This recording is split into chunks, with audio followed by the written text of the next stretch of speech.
on aura au moins 30 bonnes minutes de prière par rapport à l'enseignement d'hier. Et puis, au moins 30 minutes d'enseignement par rapport à l'enseignement d'aujourd'hui. Et puis le reste du temps, nous allons faire le ministère, la prière pour les malades et la délivrance. Alléluia. Amen. Alléluia. Amen. Alléluia. Amen. Que Dieu te bénisse. Amen. Depuis le mercredi, nous sommes en train de voir l'enseignement sur les autels. Alléluia. Amen. Notre thème du mois, c'est la délivrance des fondements, acte 2, les autels. Mais le sous-thème que nous traitons, c'est comment détruire les autels sataniques de ta famille. Alléluia. Parce que chacun vient de quelque part. Dis à ton voisin, tu viens de quelque part. Il y a des gens qui ne parlent pas leur voisin, je ne comprends pas quoi. Dis à ton voisin, dis-lui voisin, tu viens de quelque part. Et de là où tu viens, les autels existent. Et c'est une réalité. Parce que ceux qui gouvernent, ceux qui règnent dans le monde ont compris le mystère des autels. Alléluia. Alléluia. Alléluia. Vous allez remarquer que même quand les politiciens s'en vont dans les régions pour aller faire des campagnes, quand ils vont aller voir les autorités religieuses ou les autorités coutumières de ces régions-là, ils vont leur demander la permission à ces personnes. Et ces personnes vont prendre des bouteilles, soit de gui, de liqueur, et puis faire des libations. Quelqu'un me suit? Ils vont parler à la terre. Et en parlant à la terre, ils vont dire à la terre de cette région, voici les étrangers sont arrivés ici pour venir faire quelque chose. Et nous vous informons. Et nous vous les confions. Mais en parlant à la terre, ils parlent aux autels de cette région, de sorte que ce pourquoi ces personnes sont arrivées là, ils puissent le faire sans problème. Et des fois, beaucoup de chrétiens s'en vont dans des régions pour aller faire des évangélisations, mais ils ne tiennent pas compte des autels de là-bas. Et quand ils s'en vont, ils ont des problèmes, ils ont des attaques bizarres. Alléluia. Alléluia. Et c'est des choses que nous ignorons, sur lesquelles le diable s'appuie pour dépouiller et pour manipuler les vies. Alléluia. Alléluia. Donc depuis avant-hier, nous sommes en train de voir les autels. Nous avons vu la fonction des autels. Alléluia. Parce que c'est important de savoir ce que c'est. Voilà pourquoi même quand tu achètes un appareil, on va mettre dedans quoi? Une notice. Quelqu'un me suit? On met dedans une notice. Et cette notice-là va te permettre de savoir comment le médicament a été fabriqué, pourquoi il a été fabriqué et comment il faut le prendre. Quels sont les effets secondaires du médicament? Quels sont les bienfaits du médicament? Alléluia. Amen. Alléluia. Amen. Et donc, tout ce qui est fabriqué a une notice. Dis ça à ton voisin.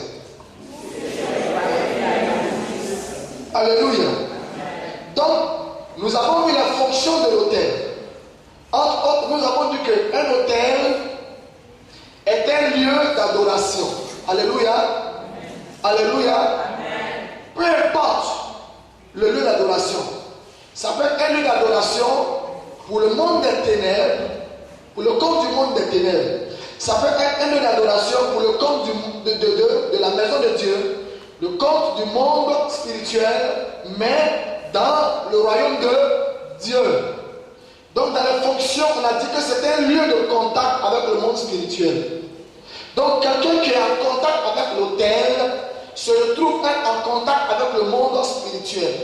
Donc étant sur l'autel, Dieu peut ouvrir les yeux de celui qui est sur l'autel pour voir les réalités dans la vie de plusieurs personnes. Quelqu'un est ici. Alléluia. Lieu de contact avec le monde spirituel. C'est un lieu de communication et de communion spirituelle avec les esprits. Donc l'autel est une porte. Donc à travers l'autel, on peut avoir accès à quelqu'un. Voilà pourquoi il n'est pas bon, il n'est pas permis à un pasteur d'inviter n'importe quel pasteur, un pasteur qui ne connaît pas, à son autel. Parce que tu ne connais pas la vie du pasteur, tu ne sais pas ce qui est derrière ce pasteur, tu ne connais pas les relations de ce pasteur-là avec le monde des ténèbres ou le monde spirituel, et puis tu l'invites à ton autel. Donc le pasteur peut véhiculer ce que lui il a à travers l'autel, parce que l'autel est une porte. Voilà pourquoi j'aime souvent dire aux gens, avant d'aller à un programme, demande à Dieu, Seigneur, l'homme de Dieu qui doit prêcher où je vais là, c'est qui? Il est de toi ou il n'est pas de toi? Parce que c'est un lieu de quoi? De communion.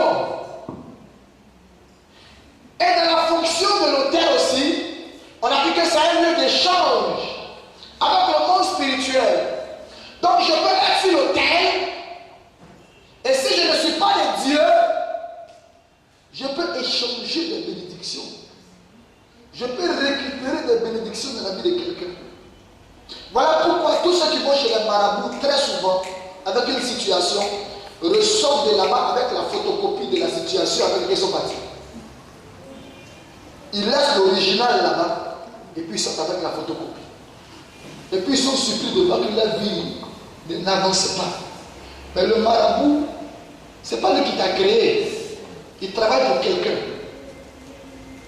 Je n'ai jamais vu dans la Bible que c'est écrit que marabout. Pas marabout dans la Bible. Donc marabout n'est pas un agent de diable. Pardon, un agent de Dieu. C'est un agent de diable. Un féticheur n'est pas un agent de Dieu. C'est un agent du diable.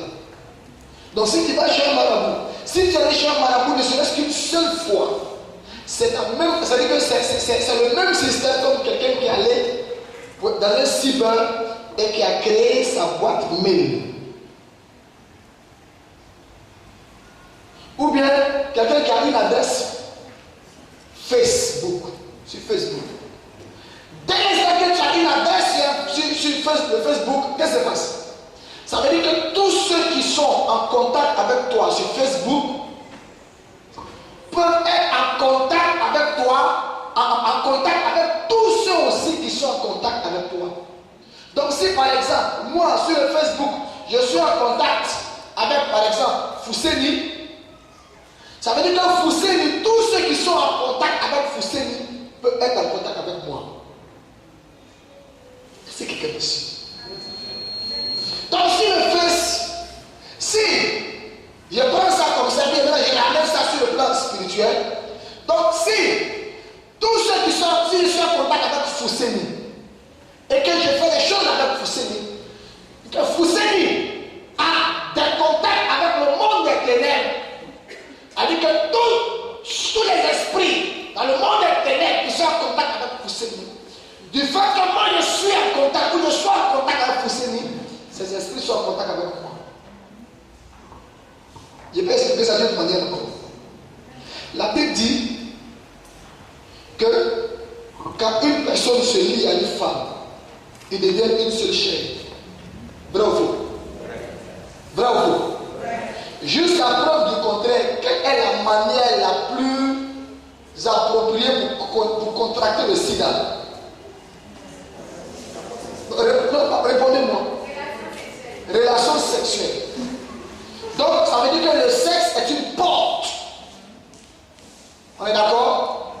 Donc, si je peux prendre le sida à travers le sexe, le rapport sexuel, donc aussi à travers les rapports sexuels, je peux récupérer des esprits. Si quelqu'un est rempli d'esprit et que tu sors avec la personne, tu couches avec la personne, les mêmes esprits aussi se rattachent à toi.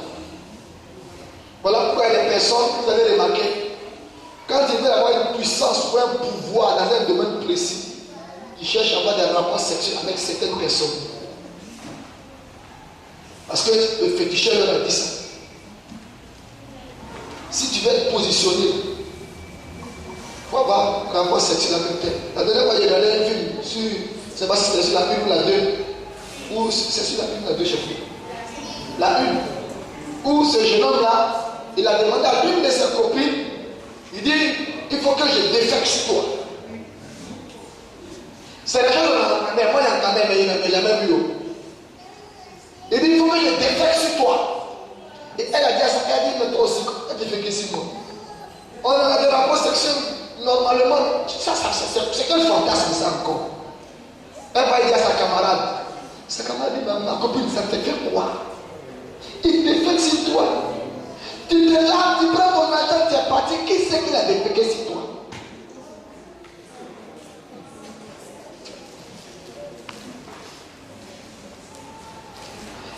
Et ça veut dire, ton ennemi n'est pas loin.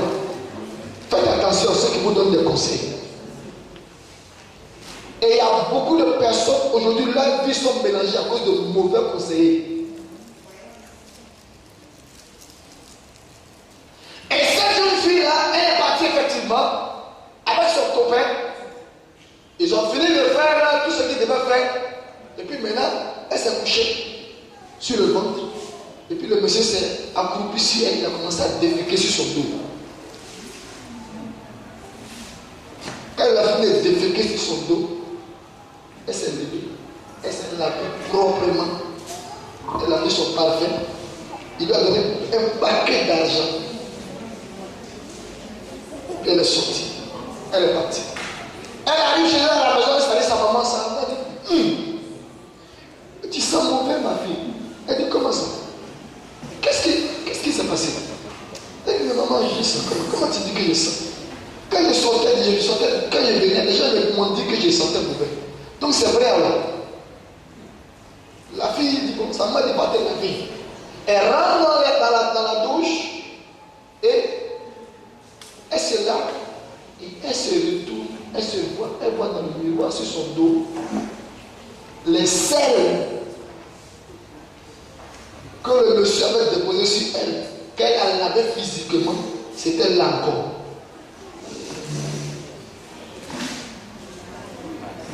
Dis à ton voisin, c'est un hôtel.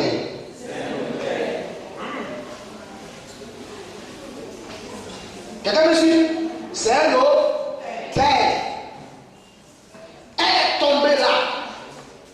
Et quand le caméraman a braqué sur sa bouche, comme une porte. Je n'ai pas vu la suite du film, je ne sais pas si elle est décédée ou je ne sais pas. Ah, demain à la suite. Ah, donc vous regardez. Regardez bien. Et puis retirez de ça des enseignements. Ce n'est pas tout argent qu'on prend. C'est Dieu qui bénit. Et la bénédiction de l'Éternel n'est suivie d'aucun chagrin.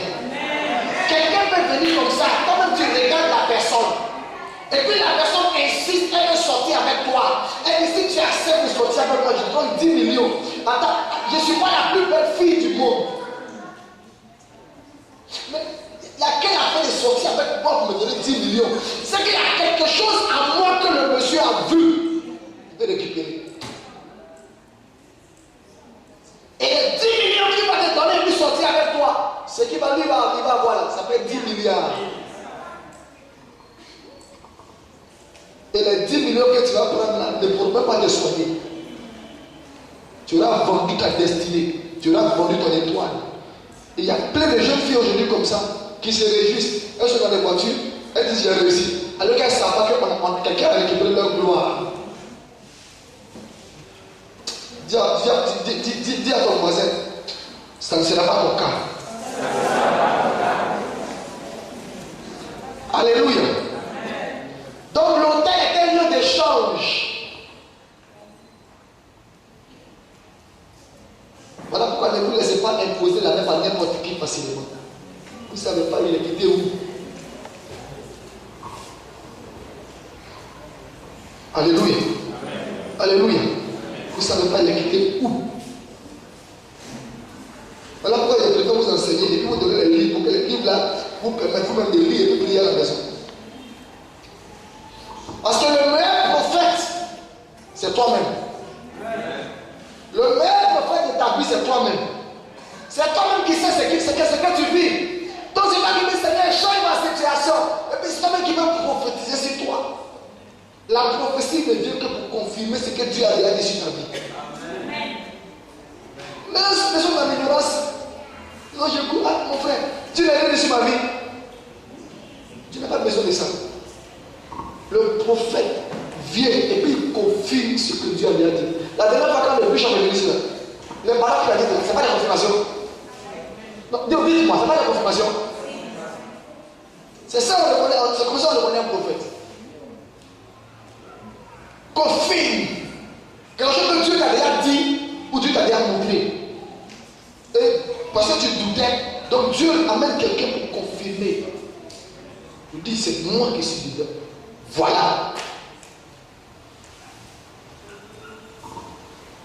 Ce qui fait que aujourd'hui, vous allez voir, l'église d'encore une fois n'est pas encore mûre. L'église est trop jeune. On est ballotté ici, on est ballotté là, on est ballotté ici. Personne ne veut s'asseoir et puis prendre la parole et puis marcher avec la parole. Et on souffre. Alléluia. Il y a quoi dans la salle? Qu'est-ce qui se passe? Alléluia. Amen. On a dit que l'autel, c'est un lieu de sacrifice où on vient sacrifier. L'autel, c'est un lieu de consécration. C'est un lieu de circulation des esprits. Donc, là, c'est comme c'est une porte, les esprits descendent. Mais pas les esprits de l'autre côté là-bas. Le Saint-Esprit descend ici. Faut dire Amen. Amen. Alléluia. Amen. Alléluia. Amen. Quand vous lisez l'histoire de Jacob, quand son frère le poursuivait, il fuyait. Jacob est arrivé quelque part, qu'est-ce qui s'est passé? Il a dit, il voulait passer la nuit, il a pris une pierre. Il a déposé la pierre, puis il s'est couché. Et puis il fait un songe, il voit le ciel s'ouvre. Une échelle descend du ciel jusqu'à terre. Et puis il voit les anges qui montent et qui descendent. Il dit, ah, je ne savais pas qu'ici c'était la porte du ciel. Mais entre-temps, son père Abraham, son grand-père Abraham, avait bâti un hôtel là, une porte.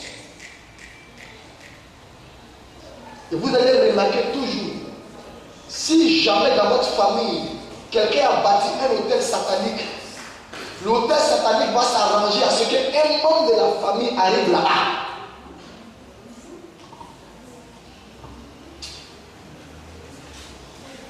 Alléluia. Amen. Parce que l'hôtel en l'église. Non, bien sûr, le rôle des hôtels. Il m'a dit que l'hôtel, il entend. Il a une mémoire. L'hôtel a une capacité d'enregistrement. Même les ordinateurs sophistiqués n'ont pas. L'hôtel a une mémoire qui ne se remplit jamais. Alléluia. Alléluia. Donc quand on parle, l'autel entend. Et donc, le premier rôle de l'autel, c'est quoi? C'est d'enregistrer les paroles, les alliances et les sacrifices, ainsi que les consécrations qui ont été faites sur l'autel. Le deuxième rôle, c'est que l'autel va proclamer dans le temps et dans l'espace. Parce que la parole qui a été dite là, c'est pour un temps. Souvent on dit, Seigneur, moi je vais devenir milliardaire. Seigneur, d'ici 5 ans, il faut que je sois milliardaire. Mais c'est une parole, non? Donc la parole va se proclamer dans le temps et dans l'espace. Donc si tu appartiens à l'autel va obligé de proclamer ça. Donc l'autel va réagir de telle sorte que dans 5 ans, il faut que ça s'accomplisse. Mais il faut entretenir l'autel. Voilà pourquoi vous avez remarqué dans les familles, chaque vendredi c'est une d'adoration. On va adorer l'autel. Chaque lundi, on va adorer l'autel. Il y a un jour d'adoration. Et on va dire, non, ce jour-là, il faut que tu sois habillé en blanc. Et puis tu ne donnes pas une femme ou bien un garçon. Ou bien tu mets un œuf quelque part. C'est le jour de l'adoration. C'est-à-dire que tu es dans l'autel là, dont les esprits descendent. Ou bien tu te dis, non, on va